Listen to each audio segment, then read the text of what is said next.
तो सबसे पहले स्टार्ट करते हैं आपके फेवरेट नंबर, नहीं फेवरेट तो नहीं कहूंगा बट आपसे बेटर उस नंबर को कौन जानेगा।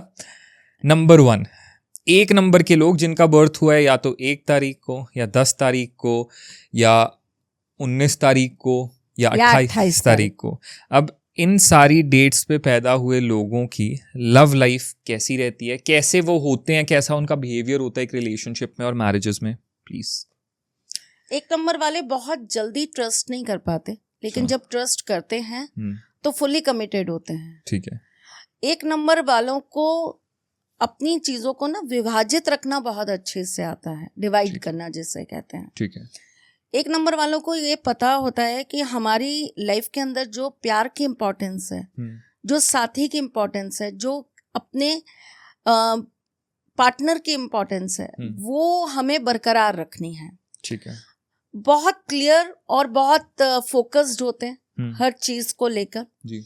तो उन्हें भटकाना या उनके लिए कोई भी चीज आप मिस कम्युनिकेट करना अगर कोशिश करेंगे तो आप नहीं कर पाएंगे जी। सो अगर इनके रिलेशनशिप की बात करूं या इनके लव लाइफ की बात करूं तो ये केवल खुद अपने आप में या अपने पार्टनर से ही परेशान हो सकते हैं। कोई थर्ड पर्सन इनको परेशान इतनी आसानी से नहीं कर सकता। ओके।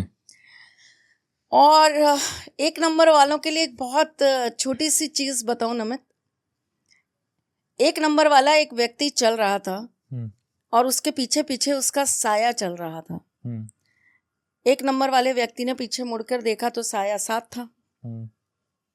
वो फिर चलता रहा, थोड़ा और आगे चला, फिर मुड़ के देखा साया फिर साथ था। वो फिर चलता रहा, थोड़ी दूरी पर जाकर उसने फिर देखा, फिर साया साथ था। उसने रुका और बोला कि भाई तू मेरे साथ साथ क्यों चल रहा है? साय ने पलट कर कहा, एक मैं ही हूं जो तेरे साथ चल रहा हूं। ओके। तो इसका मतलब अब बताओ जरा, स्टोरी का एसेंस क्या है? स्टोरी तो बहुत अच्छी थी। एक नंबर वालों के साथी वो स्वयं होते हैं। ओके।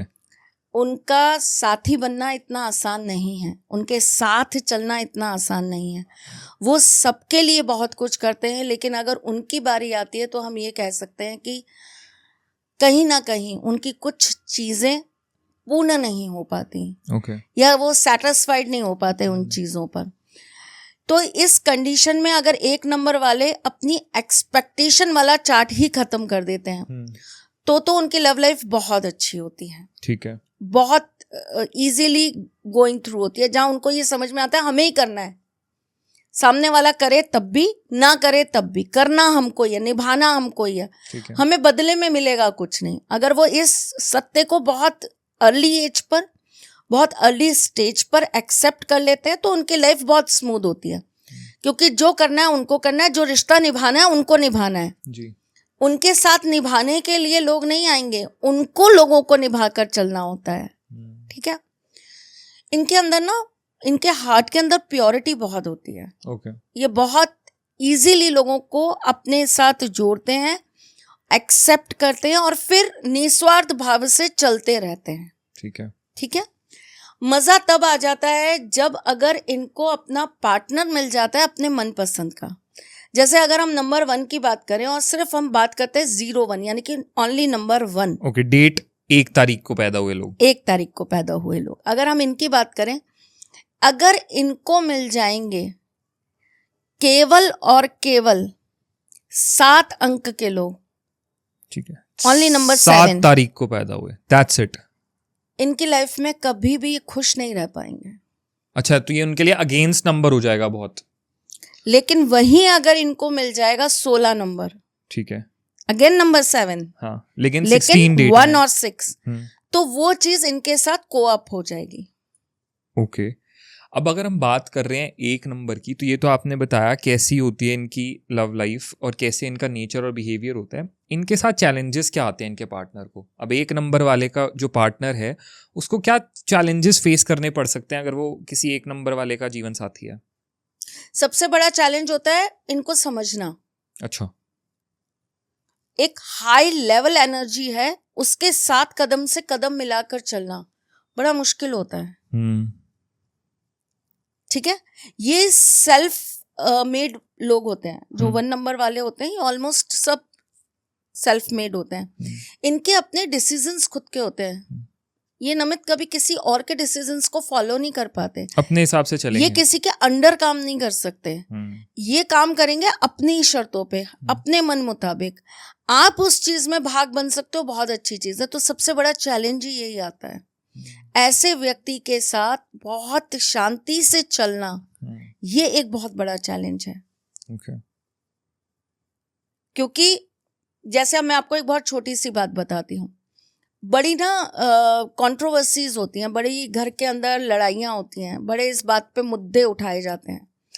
लड़कियां पढ़ी लिखी सबको चाहिए, अच्छा देखेंगे, जब जाएंगे तो देखेंगे अच्छा बेटा कहाँ तक पढ़े हो, ये कर रखा है, अच्छा ठीक है। दूसरी लड़की देखने गए, बेटा कहाँ तक पढ़े हो, यहाँ तक, वो तो इतनी थी, ये तो ज़्यादा पढ़ी लिखी है, ये लड़की ठीक है।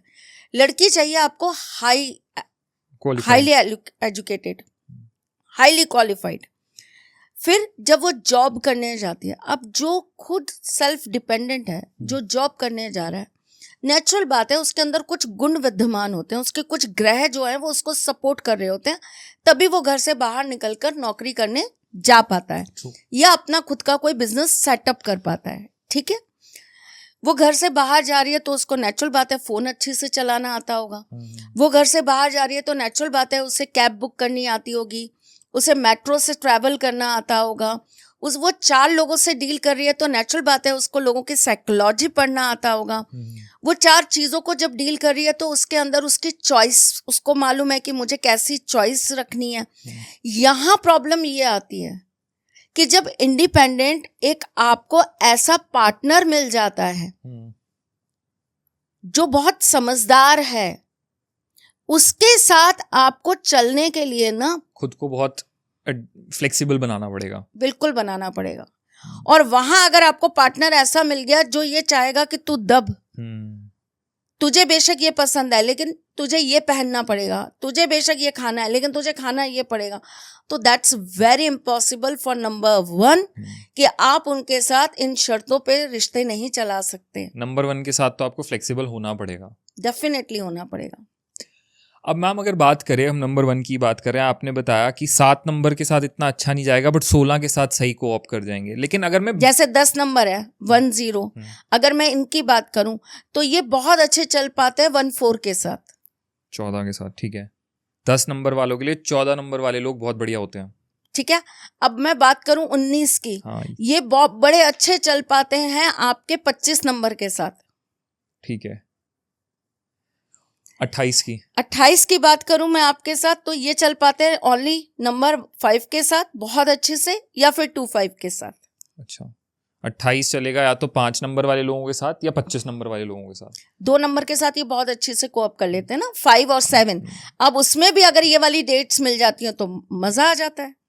मतलब हम बेसिकली गाइज यहाँ पे समझाना चाह रहे हैं कि हर आप किसी के साथ भी अच्छा, अगर आपकी अंडरस्टैंडिंग अच्छी है तो आप किसी के साथ भी बहुत अच्छे से रह सकते हो, but these are some bonus points. हम ये कह सकते हैं कि अगर मान लो आपको पार्टनर बाय चांस उन्हीं डेट्स का मिल गया तो आप और नेक्स्ट लेवल पे अच्छा बॉन्ड कर पाओगे। डेफिनेटली कर पाओगे ना, क्योंकि आप देखिए नंबर 2 और नंबर 8 की अगर मैं बात करूं, समहाउ वो बनेगा आपका 1। लेकिन अगर मैं 2 और 8 की बात करूं तो यहाँ पर आ गया आपका चंद्रमा और शनि।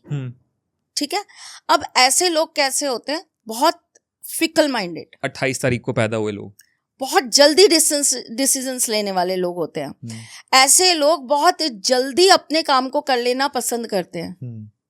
वो किसी भी काम को लिंगर ऑन नहीं करेंगे, वो बहुत ज्यादा किसी भी चीज को लेकर दिमाग नहीं लगाएंगे, ये अच्छा है, ये बुरा है, ये सही है, ये गलत है, जो होगा ईश्वर देखेंगे, हम तो कर देते हैं। इस तरह के लोग होते हैं। बहुत ज्यादा किसी चीज में ना वो अपने जिसे कहते हैं बाल की खाल निकालना, वो नहीं कर सकते 28 नंबर वाले। वो खुद पर ट्रस्ट करते हैं, खुद का रिस्क फैक्टर उठाते हैं। वो ये सोचते हैं हो जाएगा तो बढ़िया, नहीं होगा तो जो होगा, बुरा भी होगा तो we are ready to accept. वो अपने डिसीजंस को बहुत अच्छी से बखूबी जीना जानते हैं। वो किसी को ब्लेम करना नहीं जानते उस चीज के लिए कि ये हो गया, अरे ये नहीं होता तो ये हो जाता, ये नहीं होता तो ये हो जाता। उनको पता है जो भी हुआ वो मेरी वजह से हुआ, अब उसको सही भी करना है तो मुझे करना है, तो I am ready for it. तो बहुत दिमाग से स्ट्रांग होते हैं। अब ऐसे लोगों को कैसे लोग चाहिए, स्टेबल,